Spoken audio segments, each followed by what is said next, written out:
The truth of the matter is that most people don't realize that the majority of people suffer their first major heart attack on Monday morning between 8 a.m. and 9 a.m. People getting ready to go to jobs that they don't like, jobs that are making them sick. You see, when you're not pursuing your goal, you are literally committing spiritual suicide. So society gets wrapped around becoming a part of a machine. Society, instead of becoming a bunch of individuals that are expressing themselves in unique ways, and everybody sort of borrows and shares and sells this and you sell that, and we all sort of figure out how we can contribute in a society, we got sidetracked and diverted into these boxes that they call companies and corporations, and we got stuck into these containers that they call cubicles or offices, and we got forced into this system. So our time, instead of it being invested in making pottery or fixing cars or doing something where you have a passion or you have some sort of a connection to, instead of that, you've sold your life. The world is loading his back with burdens. You're a beast of fucking burden. You're supposed to go to school. You're supposed to pass your tests. You're supposed to do your homework. You're supposed to clean your bedroom. You're supposed to, right? All the things you're supposed to do, all the conditioning laid upon you, all the beliefs that you've been given, they're not yours. No natural behavior. Everybody's wearing clothes they don't want to wear. Everybody's showing up and doing something they don't want to do. They have no connection to. That's the problem with our society. We're good little boys and girls who have been walking on the line, hand in hand, following step by step all the rules in the book ever since our parents and teachers have been conditioning us to do what we're told. No society wants you to become wise. It is against the investment of all societies. If people are wise, they cannot be exploited. If they are intelligent, they cannot be subjugated. They cannot be forced in a mechanical life.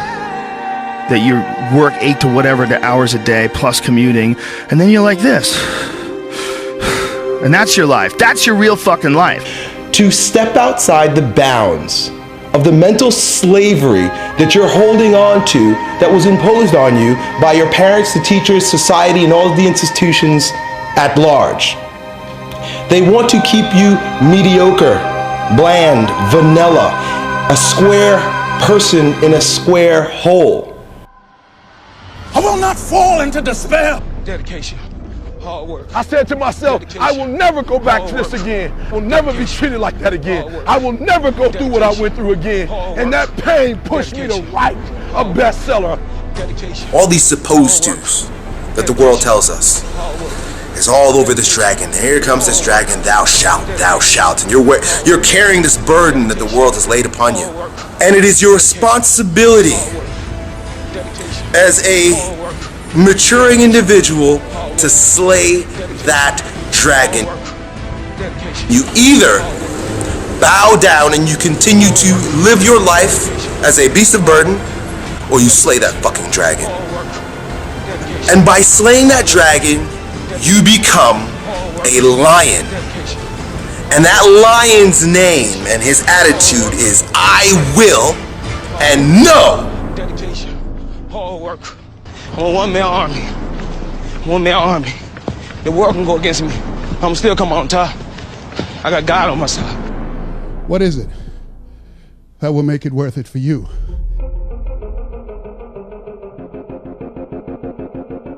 Find out what it is you want and go after it as if your life depends on it. Why? Because it does. People that have found their passion, people that found the things that they love, people that have found the things that they can pour their lives into, those people live longer. Express something creative. Be who you are from the depths of your heart, regardless of what anybody else thinks. And so I'm trying to encourage everybody out there, take advantage of life. Get busy living. Man, for real, the window closes so quickly on life and on opportunities. And so when you got an opportunity, you got to take it. You feel me? When you have an opportunity, you got to take it. George Washington Carver would say, do what you can, where you are, with what you have, and never be satisfied. She talked about a man who had been captured behind the enemy lines in a war and was sentenced to be killed or another option. The captain said to the guy, listen, he said, tomorrow morning at 6 o'clock you can face the firing squad, or you can go out this door over here. And the guy said, what's out the door? He said, no one knows. All we can tell you just unknown horrors. He thought, and the next morning he selected the firing squad. After the shots rang out, the captain's secretary said, what's beyond that door? And he said, freedom. And so I was blessed because I went through so much pain that pain actually pushed me. Oh, you better hear what I'm telling you today. I'm telling you that pain pushed me to prosperity. That pain pushed me to greatness. Takes guts. You got to dig down deep to gut it out. Keep on going again and again and again. Nobody believes in you. You've lost again and again and again. The lights are cut off, but you're still looking at your dream, reviewing it every day and say to yourself, it's not over until I win. Don't quit! Don't quit! Don't quit! Ron Kelly, you don't quit!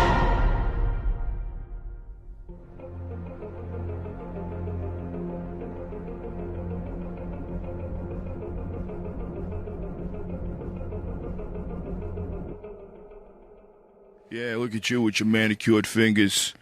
You're not even struggling. You don't even hate. You don't even hate work and life.